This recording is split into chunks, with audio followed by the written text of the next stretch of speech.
Hi friends, welcome back to our channel. ನಾನು ನಿಮ್ಮ ಶಿಲ್ಪ.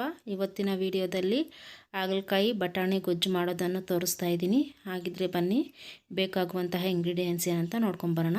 Friends, ಒಂದೆರಡು ಈರುಳ್ಳಿ ಕಟ್ ಮಾಡಿ ಇಟ್ಕೊಂಡಿದ್ದೀನಿ, 3 ಟೊಮೊಟೊ ಕಟ್ ಮಾಡಿ ಇಟ್ಕೊಂಡಿದ್ದೀನಿ, ಸ್ವಲ್ಪ ಕೊತ್ತಂಬರಿ, ಸ್ವಲ್ಪ ಬೆಲ್ಲ, ಶುಂಠಿ ಬೆಳ್ಳುಳ್ಳಿ ಪೇಸ್ಟ್, ಕರ್ಬೇವಿನ ಸೊಪ್ಪು, ಸ್ವಲ್ಪ ಸಾಸಿವೆ, ಹಾಗೆ ಒಂದು ನಿಂಬೆಹಣ್ಣು ಹತ್ರ ಹುಣಸೆಹಣ್ಣು ನೆನೆಸಿಟ್ಕೊಂಡಿದ್ದೀನಿ. ಹಾಗೆ ಖಾರದ ಪುಡಿ, ಧನಿಯಾ ಪುಡಿ ಎರಡು ಸ್ಪೂನ್ ತೊಗೊಂಡಿದ್ದೀನಿ. ಹಾಗೆ ಹಾಗಲಕಾಯಿ ಒಂದು 1/4 kg ಆಗೋಷ್ಟು ಹಾಗಲಕಾಯಿ ಕಟ್ ಮಾಡಿಬಿಟ್ಟು ಹುಣಸೆಹಣ್ಣು ನೀರು ಹಾಕಿಬಿಟ್ಟು ಒಂದು 3/4 ಭಾಗ ಬೇಯಿಸ್ಕೊಂಡು ನೀಟಾಗಿ ಹುಣಸೆಹಣ್ಣೆಲ್ಲ ತೆಗೆದುಬಿಟ್ಟು ಆ ನೀರೆಲ್ಲ ಚೆಲ್ಲಿಬಿಟ್ಟು ನೀಟಾಗಿ ತಣ್ಣೀರಲ್ಲಿ ವಾಶ್ ಮಾಡಿ ಇಟ್ಕೊಂಡಿದ್ದೀನಿ.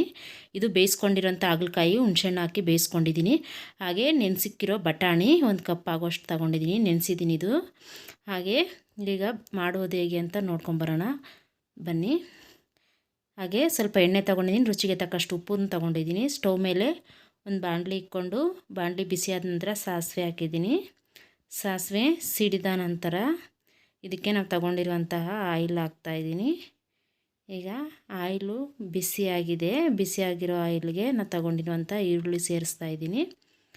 ಈರುಳ್ಳಿ ಸೇರಿಸ್ಬಿಟ್ಟು ಸ್ವಲ್ಪ ಫ್ರೈ ಮಾಡ್ಕೊಬೇಕು ಥರ. ಹಾಗೆ ಇದಕ್ಕೆ ಸ್ವಲ್ಪ ಕರ್ಬೇವಿನ ಸೊಪ್ಪು ಹಾಕ್ಕೊತಾ ಇದ್ದೀನಿ. ನೀಟಾಗಿ ತೊಳೆದ್ಬಿಟ್ಟು ಹಾಕ್ಕೊಬೇಕು. ಕರ್ಬೇವಿನ ಸೊಪ್ಪು ತೊಳೆದ್ಬಿಟ್ಟು ಹಾಕ್ಕೊಂಡಿದ್ದೀನಿ ನಾನಿಲ್ಲಿ. ಹಾಗೆ ನಾವು ಹೆಚ್ಚಿಕ್ಕಿರೋ 3 ಟೊಮೊಟೊನೂ ಇದಕ್ಕೆ ಸೇರಿಸ್ತಾ ಇದ್ದೀನಿ.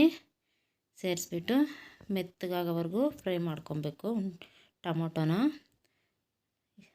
ಈ ಥರ ಕಲಿಸ್ಕೊತಾ ಇರಬೇಕು ಅವಾಗವಾಗ. ಅದಕ್ಕೇ ಶುಂಠಿ ಬೆಳ್ಳುಳ್ಳಿ ಪೇಸ್ಟ್ ಹಾಕ್ತಾಯಿದ್ದೀನಿ. ಶುಂಠಿ ಬೆಳ್ಳುಳ್ಳಿ ಪೇಸ್ಟ್ ಹಾಕ್ಬಿಟ್ಟು ಹಸಿ ವಾಸನೆ ಹೋಗೋವರೆಗೂ ಫ್ರೈ ಮಾಡ್ಕೊಬೇಕು ನೀಟಾಗಿ. ಈಗ ನಾನು ಫ್ರೈ ಮಾಡ್ಕೊಂಡಿದ್ದೀನಿ. ಇದಕ್ಕೇ ಸ್ವಲ್ಪ ಬೆಲ್ಲ, ಒಂದು ನೆಲ್ಲಿಕಾಯಿಗೆ ಹತ್ರ ಬೆಲ್ಲ ಹಾಕ್ತಾಯಿದ್ದೀನಿ. ಬೆಲ್ಲ ಹಾಕ್ಬಿಟ್ಟು ಮಿಕ್ಸ್ ಮಾಡ್ಕೊಬೇಕು. ಹಾಗೆಯೇ ಇದಕ್ಕೆ ನೆನೆಸಿಕ್ಕಿರುವ ಬಟಾಣಿ ಸೇರಿಸ್ತಾ ಇದ್ದೀನಿ. ಬಟಾಣಿ ಹಾಕ್ಬಿಟ್ಟು ಎಲ್ಲನೂ ಮಿಕ್ಸ್ ಮಾಡ್ಕೊತಾ ಇದ್ದೀನಿ. ಹಾಗೆಯೇ ಇದಕ್ಕೆ ನಾವು ಹುಣಸೆಹಣ್ಣು ಹಾಕಿ ಬೇಯಿಸಿ 2 ಸಲ ನೀಟಾಗಿ ತೊಳೆದ್ಬಿಟ್ಟು ಹುಣಸೆಹಣ್ಣೆಲ್ಲ ತೆಗೆದ್ಬಿಟ್ಟು ಬರೀ ಹಾಗಲಕಾಯಿ ಮಾತ್ರ ಇದಕ್ಕೆ ಬೇಯಿಸ್ಕೊಂಡಿರೋಂಥ ಹಾಗಲಕಾಯಿನ ಸೇರಿಸ್ತಾ ಇದ್ದೀನಿ. ಫ್ರೆಂಡ್ಸ್, ಒಂದು 3/4 ಭಾಗ ಬೇಯಿಸ್ಕೊಬೇಕು ಹಾಗಲಕಾಯಿ ಹುಣಸೆಹಣ್ಣು ನೀರು ಹಾಕ್ಬಿಟ್ಟು ಒಂದು 3/4 ಭಾಗ ಬೇಯಿಸ್ಕೊಬೇಕು. ಆನಂತರ ಹುಣಸೆಹಣ್ಣೆಲ್ಲ ತೆಗೆದುಬಿಟ್ಟು ಆ ಬೇಯಿಸಿನ ನೀರೆಲ್ಲ ಚೆಲ್ಲಿಬಿಟ್ಟು ನೀಟಾಗಿ ತಣ್ಣೀರಲ್ಲಿ 2 ಸಲ ತೊಳೆದ್ಬಿಟ್ಟು ಹಾಕ್ಕೊತಾ ಇದ್ದೀನಿ ನಾನಿಲ್ಲಿ ಹಾಗಲಕಾಯಿನ. ನೀವು ಅದೇ ಥರನೇ ಮಾಡ್ಕೊಳ್ಳಿ, ಕಹಿ ಇರಲ್ಲ. ಈ ಥರ ಹಾಕ್ಬಿಟ್ಟು ಎಲ್ಲ ಮಿಕ್ಸ್ ಮಾಡ್ಕೊಂಡಿದ್ದೀನಿ. ಮಿಕ್ಸ್ ಮಾಡಿ ಪ್ಲೇಟ್ ಮುಚ್ಚಿ ಒಂದು ಸ್ವಲ್ಪ ಹೊತ್ತು ಲೋ ಫ್ಲೇಮಲ್ಲಿ ಇಕ್ಕಿ ಬೇಯಿಸ್ಕೊತಾ ಇದ್ದೀನಿ.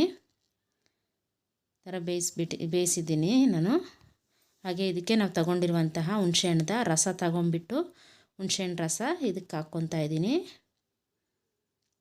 ಈ ಥರ ಹುಣಸೆಹಣ್ಣು ರಸ ಹಾಕ್ಬಿಟ್ಟು ಎಲ್ಲ ಮಿಕ್ಸ್ ಮಾಡ್ಕೊಬೇಕು. ಮಿಕ್ಸ್ ಮಾಡಿಬಿಟ್ಟು ನೀರು ನಾವು ನೋಡಿಕೊಂಡು ನಮ್ಗೆ ಎಷ್ಟು ನೀರು ಬೇಕೋ ಅಷ್ಟು ಹಾಕ್ಕೊಬೇಕು. ನಾನಿದು ಸ್ವಲ್ಪ ನೀರು ಹಾಕ್ತಾಯಿದ್ದೀನಿ ಹಾಗಲಕಾಯಿ ಬೇಯೋದಕ್ಕೋಸ್ಕರ. ಒಂದು 3/4 ಭಾಗ ಫಸ್ಟೇ ಬೇಯಿಸ್ಕೊಂಡಿರ್ತೀವಿ, ಇನ್ನೊಂದು 1/4 ಭಾಗ ಇದರಲ್ಲಿ ಬೇಯಿದ್ರೆ ಸರಿ ಹೋಗುತ್ತೆ. ಹಾಗೆ ರುಚಿಗೆ ತಕ್ಕಷ್ಟು ಉಪ್ಪು ಹಾಕ್ತಾಯಿದ್ದೀನಿ. ಉಪ್ಪು ಹಾಕ್ಬಿಟ್ಟು ಮಿಕ್ಸ್ ಮಾಡ್ಕೊಬೇಕು ನೀಟಾಗಿ, ಎಲ್ಲ ಬೆರೆಯೋ ಥರ ಮಿಕ್ಸ್ ಮಾಡ್ಕೊಂಡಿದ್ದೀನಿ ನಾನು. ಮಿಕ್ಸ್ ಮಾಡಿಕೊಂಡು ಪ್ಲೇಟ್ ಮುಚ್ಚಿಬಿಟ್ಟು ಒಂದು 5 ನಿಮಿಷ ಇದನ್ನು ಬೇಯಿಸ್ಕೊಬೇಕಾಗುತ್ತೆ. ಈಗ 5 ನಿಮಿಷ ಆಗಿದೆ, ನಾನು ತೆಗೆದು ನೋಡ್ತಾಯಿದ್ದೀನಿ. ಎಲ್ಲ ಈ ಥರ ನೀಟಾಗಿ ಮಿಕ್ಸ್ ಮಾಡ್ಕೊಂಬಿಟ್ಟು ಇದಕ್ಕೇ ನಾವು ತಗೊಂಡಿರುವಂಥ ಧನಿಯಾ ಪುಡಿ ಹಾಕ್ಕೊಬೇಕು. ಹಾಗೆ ಖಾರದ ಪುಡಿ ಹಾಕ್ಬಿಟ್ಟು ಎಲ್ಲ ಮಿಕ್ಸ್ ಮಾಡ್ಕೊಬೇಕು. ಈ ಥರ ಎಲ್ಲ ಬೆರೆಯೋ ಥರ ನೀಟಾಗಿ ಮಿಕ್ಸ್ ಮಾಡಿಕೊಂಡು ಇದಕ್ಕೇ ಚಿಕ್ಕದಾಗಿ ಹೆಚ್ಚಿಕ್ಕಿರುವ ಕೊತ್ತಂಬರಿ ಸೊಪ್ಪನ್ನು ಹಾಕ್ಕೊಬೇಕು. ಫ್ರೆಂಡ್ಸ್, ಇದೊಂದು ಚೂರು ಕಹಿ ಇರಲ್ಲ, ತುಂಬಾ ಚೆನ್ನಾಗಿರುತ್ತೆ. ಒಂದು ಸಲ ಟ್ರೈ ಮಾಡಿ ನೋಡಿ. ಅನ್ನಕ್ಕಾಗಲಿ, ಚಪಾತಿಗಾಗಲಿ, ಮುದ್ದೆಗಾಗಲಿ ಏನಕ್ಕಾದರೂ ಚೆನ್ನಾಗಿರುತ್ತೆ. ಹಾಗೆ ಹಾಗಲಕಾಯಿ ಆರೋಗ್ಯಕ್ಕೂ ಕೂಡ ಒಳ್ಳೆಯದು. ಈ ಥರ ಮಾಡ್ಕೊಂಡು ತಿನ್ನಿರಿ, ಚೆನ್ನಾಗಿರುತ್ತೆ. ನೋಡಿ ಫ್ರೆಂಡ್ಸ್, ಇಷ್ಟೇ ಹಾಗಲಕಾಯಿ ಪಲ್ಯ ರೆಡಿ ಆಯಿತು. ನೀವು ಒಂದು ಸಲ ಟ್ರೈ ಮಾಡಿ ನೋಡಿ. ನಿಮ್ಗೆ ಯಾವ ಥರ ಅನ್ನಿಸ್ತು, ಯಾವ ಥರ ಹಾಗಲಕಾಯಿ ಗೊಜ್ಜು ಬಂತು ಅನ್ನೋದನ್ನು ನನಗೆ ಕಮೆಂಟ್ ಮೂಲಕ ತಿಳಿಸಿ. ಹಾಗೆ ನಮ್ಮ ಚಾನಲ್ನ ಸಬ್ಸ್ಕ್ರೈಬ್ ಮಾಡ್ಕೊಳ್ಳಿ. ಈ ವಿಡಿಯೋ ನಿಮಗೇನಾದರೂ ಇಷ್ಟ ಆದರೆ ಒಂದು ಲೈಕ್ ಮಾಡಿ, ಶೇರ್ ಮಾಡಿ, ಹಾಗೆ ಕಮೆಂಟ್ ಮಾಡಿ. ವಿಡಿಯೋ ನೋಡಿದ್ದಕ್ಕಾಗಿ ಎಲ್ಲರಿಗೂ ಧನ್ಯವಾದಗಳು.